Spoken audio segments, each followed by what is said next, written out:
Seriously, y'all, I think I need a new name for the show. Let me know in the comments below what suggestions y'all have for this local queen over here. Review with a U. Alright everybody, it is time for episode 3 of Review with a U with RuPaul's Drag Race with a possible name change. Because just like Bootleg Opinions, if we ain't having 50 name changes, it ain't a show by Yuhua Hamasaki. Anyway, the episode starts off with the winner's circle, who are curious about how the competition will be with the other girls. Same here, girl. Can we get this going already?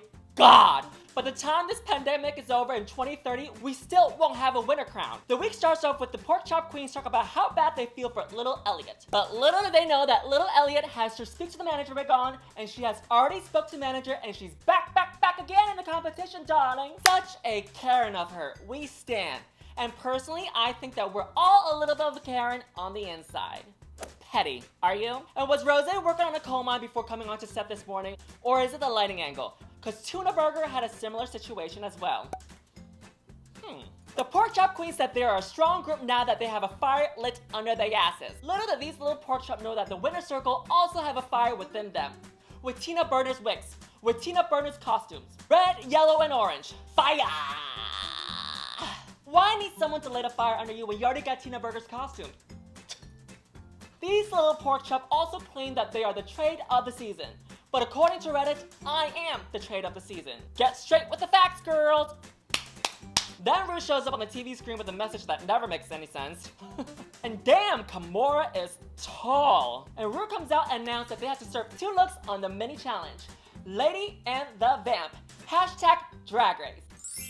Kahmora says that when she walks onto the runway, jaws will drop. Seriously though, when you don't get ready on time and you don't appear on the runway, jaws will drop.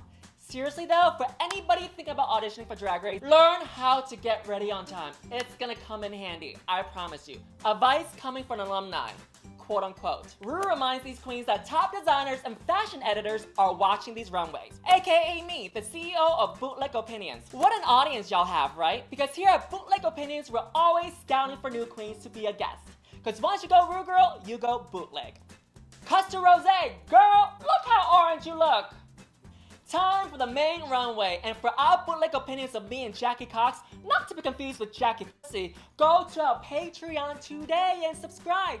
Have you ever thought about supporting local drag? Well now, today is the day. And back in the workroom, girl, these girls are so nice to each other. On my season, can't relate. Tamisha talks about how she's a pageant queen and has done over 200 of them, and she has won over 95 of them. And seriously guys, if y'all have not checked her out on YouTube, make sure you go check out her performances, because the Tamisha that I saw in the YouTube videos is not the same Tamisha that I saw on Drag Race lip syncing 2 weeks ago.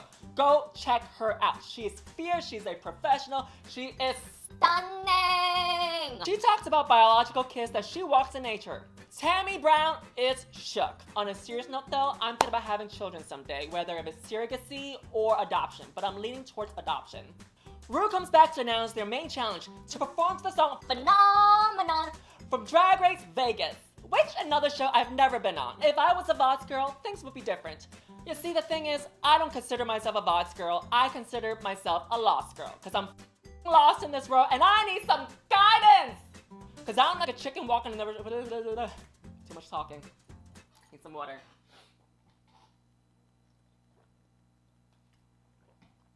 Because I'm like a chicken walking around this world without a head on.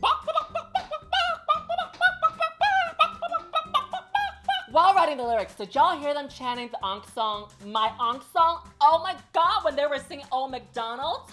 Cause y'all know, outside of YouTube land, I'm actually a recording artist. Cause y'all know, the Ankh song almost made it to Billboard's Top 100, except it was at number 101. But little did they know that the Ankh song laid its foundation for future scholarship study in colleges worldwide. Queen of trend setting. Utica then points out that she's a modern dancer, that she likes to dance in straight lines. Basically, that means that she'll be doing yoga on stage. P.S. Notice how they're sitting on the table? They're still socially distancing. The severity of it all. Drag Race following protocol? We stand! During the rehearsal, there were too many Beyoncés and 2 little Michelles. That's right, there is a fire under them because they're all over the place. Seems like a lot of leaders, too much chaos, a lot of things going on with nobody in charge. And Kahmora's not catching on with her steps. 1, 2, 3, 4, 5, 6, 7, 8. 5, 6, 7, 8. And they say Asians are good with their numbers. And you know what they say Asians that can't do math? They do drag. And Tamisha steps in as a leader. Girl, you better work. The pro is finally here. She is a leader, she's in charge. Again, if y'all have not checked her out, this queen is a pro. Seriously, look her up on YouTube. I'm not kidding. It's a new day in the workroom, aka Elimination Day, and I don't know why these hoes are so excited and happy about it. Kahmora talks about how her partner doesn't support her drag career that much, which I can totally relate to because my family still doesn't know about this part about me. Remember what I said during the reunion that Jackie Cox texting? Which I can totally relate to because my parents still don't know about this set about me. And during the reunion, I talked about they're waiting for me to bring back a Chinese girlfriend. Well, guess what? They're still waiting for me to bring back a Chinese girlfriend. Can we show some love for Tamisha? She is such a mother to all the queens in the workroom. If you're not following her, please follow her on social media.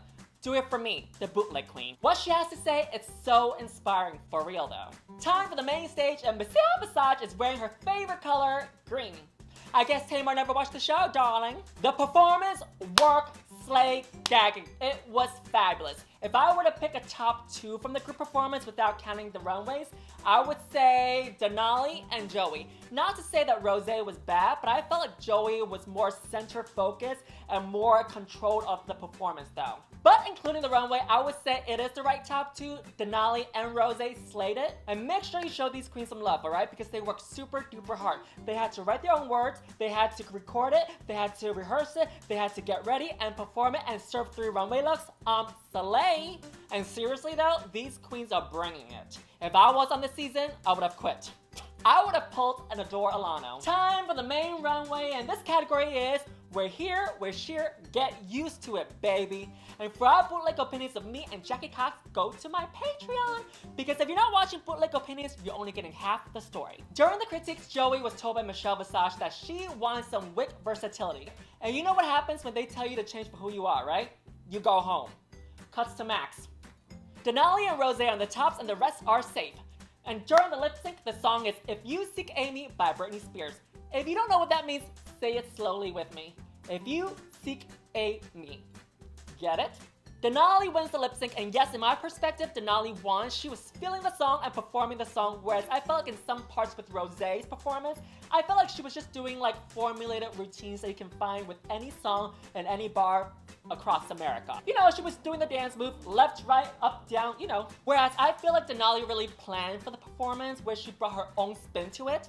And congrats, queen, you're a winner, baby, and you have won $5,000 cold cash, and you've also won a lifetime supply of the Pointer Sisters in their Andrew Christian underwear, and also a spot on Bootleg Opinions on next season. That's if you respond to my DMs. And that's it for this week, and next week, heads will roll. Or I think eyes will roll too. Finally, the queens are going home and I'm super duper excited. Let me know in the comments below who y'all really think should have won tonight. Till next time, y'all, and don't forget to like, share, subscribe, and support local drag whenever you can. And if y'all had a great time today, my Venmo and my PayPal are in the link in the description below.